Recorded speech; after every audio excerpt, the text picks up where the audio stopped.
desarrollo de la vida humana.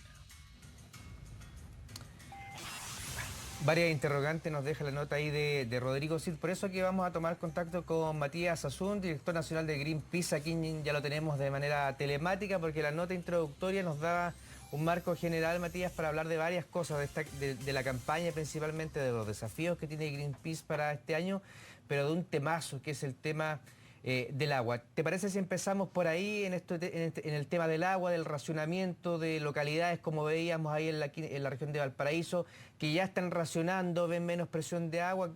¿Qué tan grave es la situación en nuestro país? Gracias por acompañarnos. Muchas gracias a ustedes por invitarnos a comentar este tema. La situación es gravísima. La situación es gravísima.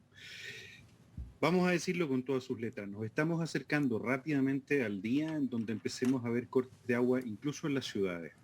La cantidad de agua que estamos utilizando dentro del país, especialmente debido a que no existe planificación territorial, no existe planificación de cuencas, no existe una idea real de cuánta agua hay, versus un sistema que permite entregar y entregar y entregar derechos de agua subterráneos y superficiales, porque se entregan diferenciados, que cada día saca más agua de nuestras cuencas, que es lo que justamente está pasando en Aculeo, ¿no? Los últimos estudios demuestran, de alguna u otra manera, hay una discusión científica en este momento que no solo hay una crisis climática y falta de agua por falta de precipitaciones y también derretimiento de glaciares, sino directamente que estamos utilizando específicamente los cultivos frutícolas y forestales, muchísima más agua en el centro del país y la minería en el norte de la que las cuencas son capaces de soportar.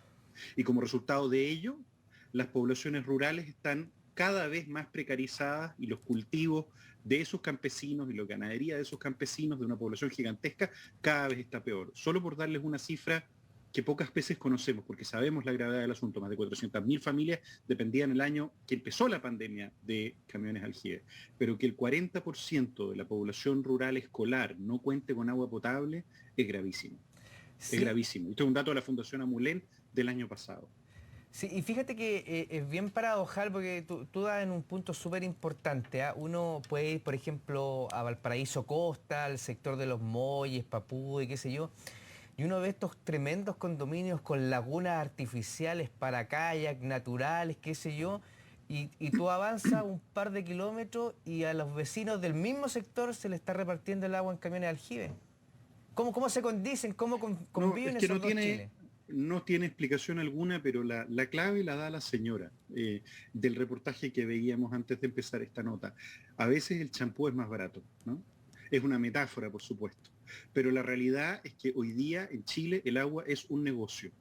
Y esto quiere decir que están consagrados derechos de aprovechamiento en manos de privados o para proyectos de especulación financiera, para proyectos de desarrollo minero en el norte y sobre todo para desarrollos y cultivos, que son fundamentales porque de ahí comemos, ¿no? Todos entendemos que es necesaria la agricultura, que necesitamos producir verduras, frutas, que eso es fundamental para tener una vida sana, pero no cuando eso amenaza los derechos más básicos de las personas, no cuando los trabajadores que escuchábamos en esta misma nota no tienen para sus necesidades más básicas en medio de una pandemia en donde nos recomendaban lavarnos las manos y más de 400.000 familias recibían agua de camiones aljibe que por lo demás en el país, y esto se sabe muy poco, corresponden en estricto rigor a una respuesta de emergencia y que por lo tanto debiesen ser supervisados en su diseño por la ONEMI. O sea, lo que estamos viendo justamente es una situación excepcional que se ha ido normalizando, en donde el MinSal no siempre garantiza que el agua sea suficiente. Recordemos al principio de la pandemia, cuando estaba el ministro Mañalich, ¿no?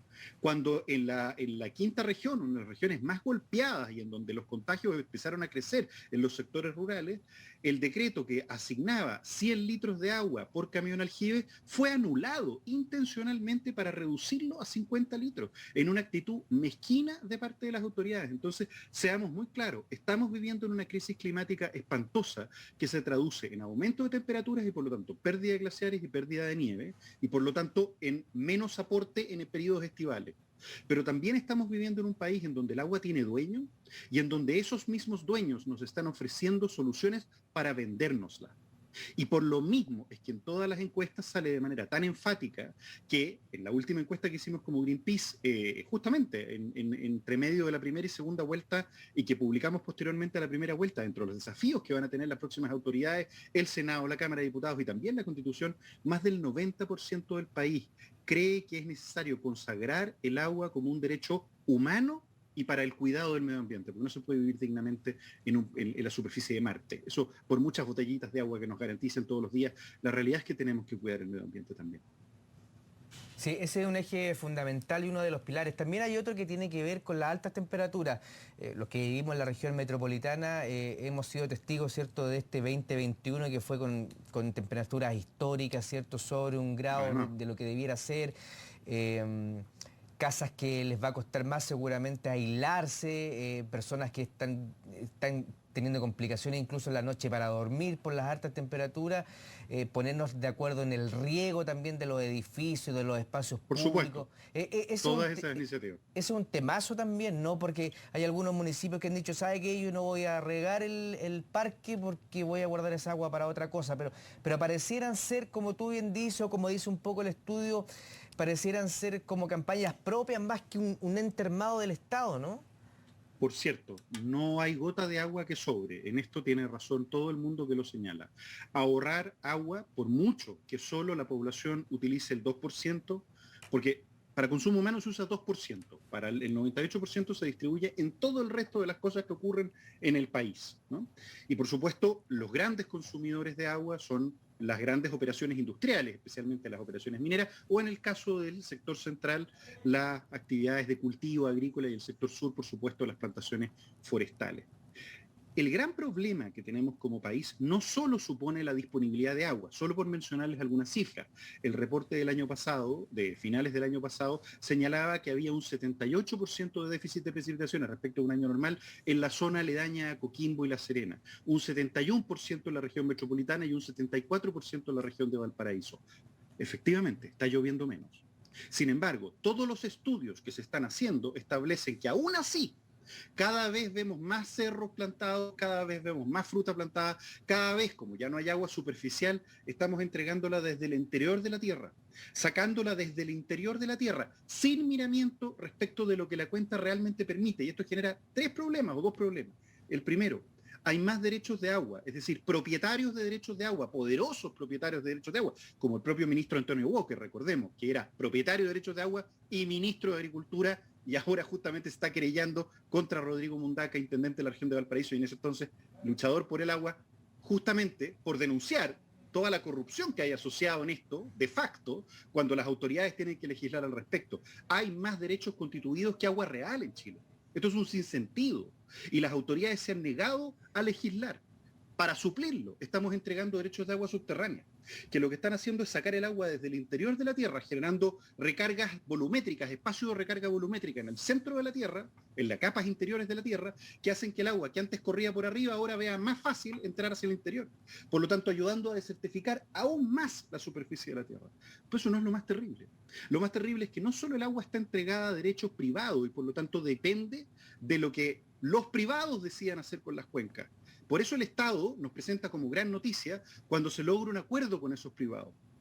La realidad es todavía peor. La realidad es que podemos terminar negociando el agua con aquellos que son sus dueños. Entonces, si bien es cierto, necesitamos obras de infraestructura y necesitamos hacernos cargo, y por supuesto, tenemos desde hoy día mismo que empezar a proteger los glaciares, los humedales de montaña que retienen el agua y que permiten que se humedezcan las cuencas hacia el interior en periodos de sequía. Todo eso resulta fundamental y es barato, ya está ahí. Hay que cuidarlo, vale mucho más que los metales que están abajo, esto hay que entenderlo. La realidad es que todos los estudios vienen demostrando que la forma en la que gestionamos el agua en Chile es la que explica por qué hay tanta gente sufriendo sin agua. Sí, fíjate Matías que también hay que prepararse para lo que viene. Yo leí algunos estudios en términos de que también como país tenemos que replantearnos nuestros cultivos, es decir, seguramente lo que se cultivaba en la región de Coquimbo ya no se va a poder cultivar en Coquimbo y lo que se cultivaba en la región de Valparaíso pudiera ser en el Biobío o en el Maule, porque está cambiando nuestro clima, está cambiando nuestra vegetación y también nosotros como gran exportador de frutas que somos, nadie puede desconocer que nosotros recibimos muchos ingresos como país por nuestras exportaciones de fruta, ¿cierto? Sería ingenuo pensar que vamos a dejar de exportar fruta, pero quizás vamos a tener que ir replanteando el mapa geográfico de nuestro país con respecto al agua también. La realidad es justamente esa, esto que tú planteas, que es de perogrullo, ¿no? Pero que supone dejar de financiar la mediocridad, ¿no? En nuestro país, cuando pensamos en el desarrollo, pensamos en operaciones industriales, pero mirando un poco hacia el lado. El caso de las termoeléctricas es muy claro, ¿no? Si mañana le cobráramos multas cada vez que las empresas de carbón generan, mañana se acabarían esas operaciones y empezaríamos a ver aparición de aerogeneradores por todos lados. Está como pagado, ¿no? Cuando las forestales no necesitan hacer estudios de uso de agua de sus plantaciones.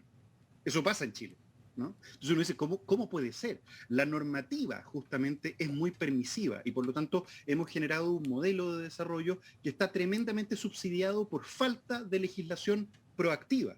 Y lo que estamos haciendo desde la Constitución hacia abajo, en la reforma del Código de Agua, en lo que esperamos que sea una ley de humedales, en lo que debería ser una ley de glaciares que realmente proteja a los glaciares, van a empezar a generar un aumento de la normativa y por lo tanto de las restricciones, objetivamente hablando.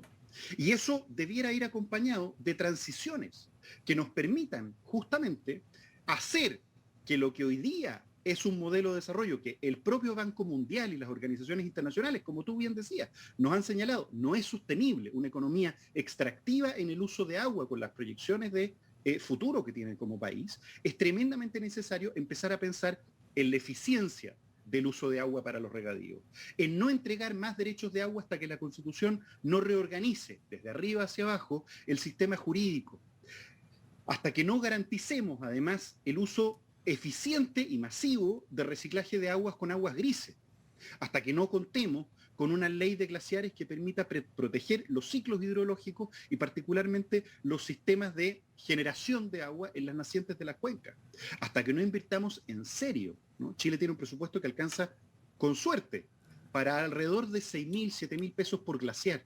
Tenemos 24.000 glaciares. Y es el presupuesto que tienen los expertos, 6.000 pesos por glaciar. No alcanza ni para comprar los calcetines con los que se sube a un glaciar. Entonces, implica invertir decididamente en modelos que nos permitan empezar a hacer esta transición. Y muy especialmente, eficientar los procesos de consumo de agua en operaciones industriales y también en operaciones de cultivo, que se llevan buena parte de la carga y que por lo tanto le están negando el derecho a una vida digna, a una seguridad sanitaria. Están vulnerando los derechos humanos todos los días, cuando no se reciben agua en estos lugares, porque además lo estamos viendo en Lo Barnechea, lo estamos viendo en Aculeo, lo estamos viendo literalmente en lo que está ocurriendo en torno a Limache. O sea, esto no es que esté pasando fuera, hasta kilómetros de Santiago. Es gravísima. Es muy cerquita, además yo creo que lo de la laguna Culeo es sintomático, o sea, esa laguna hace 10, 15 años tenía agua, era navegable, la gente iba a veranear y hoy día está seca, entonces la disyuntiva era... ¿Es solo por el cambio climático o alguien está desviando el cauce de las aguas y esa agua definitivamente no está llegando y pareciera que las últimas informaciones apuntan en ese sentido, que no pudo, según varios cálculos, haberse secado de mutuo propio, digamos. Pero vamos a otro tema que también es importante para ya ir cerrando, que tiene que ver con la gente. Yo leí ahí en nuestro generador de caracteres que el 94% de las personas cree que el cambio climático, la falta de agua es algo urgente en nuestro país, pero... ¿cuánto vamos del creo a la realidad? ¿Cuánto como sociedad chilena estamos dispuestos a concientizarnos en eso, digamos? Ahí tengo una buena noticia, pero permíteme señalarlo. Ha venido creciendo. En Chile no hay espacio para el negacionismo climático, ¿no? Y más aún cuando el 96% de la población considera que la crisis climática es una emergencia, y que para Chile específicamente el 94% considera lo mismo. Más aún, el 91% cree que esto va a ser un problema para nuestras familias, para nosotros mismos. Claramente hay un acuerdo transversal de que la dimensión ambiental llegó para quedarse a instalarse en el centro del debate político. Es uno de los nuevos temas que llegó para instalarse con mucha fuerza. Y esto supone resistencia. Y las vamos a ver, como por ejemplo cuando escuchamos autoridades decir que el agua de los ríos se pierde en el mar. O por ejemplo, como hoy día mismo en la mañana apareció rayado el muro de la Asociación de Agua Potable Rural de Petorca, en donde trabaja Verónica Vilches, nuevamente con amenazas, y el pueblo está nuevamente rayado. Hemos visto como a las defensoras del agua, especialmente las mujeres, las están torturando a través de justamente este tipo de rayado. Yo me atrevería a decir que lo que estamos viendo justamente es el punto más álgido del conflicto y se va a poner peor. Por eso que es tan importante que nosotros no aceptemos ni el robo de agua, ni las vulneraciones de derechos, ni las amenazas, y que nos coloquemos a pensar en términos solidarios, como un país que realmente quiere refundarse sobre bases democráticas y no sobre la defensa irrestricta de la propiedad para que lo que chorrea, porque ya no chorrea, le llegue al resto de las personas. Lo que corresponde justamente es ver. Y la buena noticia es que otros países del mundo que han estado afectados, y con esto termino, han estado afectados por falta de agua, van aplazando el día del corte final. Cuando todos adquirimos conciencia de lo que está pasando, pero conciencia en serio, no solamente lavarse los dientes cortando el agua, sino que también no permitamos nuevamente que se sigan entregando derechos de agua subterránea para operaciones industriales que no tienen sentido, cuando eso empiece a ocurrir, vamos a empezar a chutear y a chutear y a chutear. Y de eso se trata la crisis climática, de protegernos entre nosotros y proteger nuestro medio ambiente para ser resilientes y hacerle juntos frente a esta situación gravísima que como planeta estamos enfrentando. Sí, lo que pasa es que este era el gran tema que íbamos a abordar el año 2019. ¿Se acuérdate que en Chile se iba a realizar una cumbre climática en nuestro país? O sea, iban a venir se supone que los mandatarios más poderosos del mundo a hablar de esto en nuestro país. Bueno, y sabemos todo lo que pasó con el estallido social y luego con la pandemia, y esa discusión fue tapada por otras noticias, pero está ahí, está latente, la sentimos todos los días con los 33, 34 grados, lo sentimos cuando los amigos de Valdivia nos dicen, Valdivia ya no es la ciudad más lluviosa de Chile, por ejemplo, ya no llueve como llueve antes. 50% menos de precipitación. Claro, cuando vamos cerquita aquí a Petorca y vemos que a la gente se le tiene que repartir agua en camiones de aljibe. Oye, por último, para ir cerrando ya y agradeciéndote tu gentileza, Matías, director nacional de Greenpeace, los desafíos de Greenpeace para este 2022, ¿cuáles son? Justamente este. El año pasado, empezando el año, hicimos una campaña que se llamaba Suelta el agua, cuando no recibíamos respuesta del gobierno, y más de 81 constituyentes se comprometieron a declarar el agua un derecho para las personas y el medio ambiente de manera consistente en la Constitución. Sus alianzas políticas suman 105, 106 votos, lo que significa que hay 2/3 para que en la Constitución se cumpla esto. Vamos a estar trabajando ahí. Estamos también muy atentos a la situación de la salmonicultura, que está operando en Magallanes, en parques nacionales. Estamos especialmente atentos a lo que va a ocurrir con el nefasto proyecto Dominga y toda esta campaña de greenwashing que se ha iniciado para decir que Dominga no es tan malo y que se podría mejorar en el camino, lo que es una ilegalidad, una corrupción gravísima, más de la que ya hemos visto. Seguimos trabajando en todos estos temas, ayudando justamente a las comunidades y muy, muy especialmente mandándole un abrazo cariñoso a todas las personas que empezaron el año ya recibiendo acoso justamente por ser defensoras ambientales. Es muy importante que sepan que detrás de ellas habemos miles de personas que no vamos a parar de trabajar y los invito a todos a hacerse parte de la causa justamente para que en Chile a nadie le falte agua, para que nadie se le vulneren sus derechos todos los días. Sí, hay una luchadora ahí, tuve el placer de conocer la localidad de Cabildo, que vinieron desde el extranjero a filmar un documental precioso, maravilloso, donde ella también participó y tuvimos ahí la suerte de acompañarla en esa oportunidad. Matías Asun, director nacional de Greenpeace, muchísimas gracias. Ojalá que no sé si has ido a la convención, que te invite, que escuchen a Greenpeace para que... Estuvimos exponiendo el otro día sobre glaciares, justamente, sobre las dificultades que nos pone muchas veces el mundo minero para legislar. Porque yo creo que la Constitución va a ser una buena herramienta para hablar de este temazo que es el agua, la sequía, el calentamiento global y cómo nos preparamos como país. Muchísimas gracias por haber recibido esta entrevista. Que tengas una buena tarde. A usted. Ya pues, vamos a cambiar de tema. La Municipalidad de Puente Alto está en buen chileno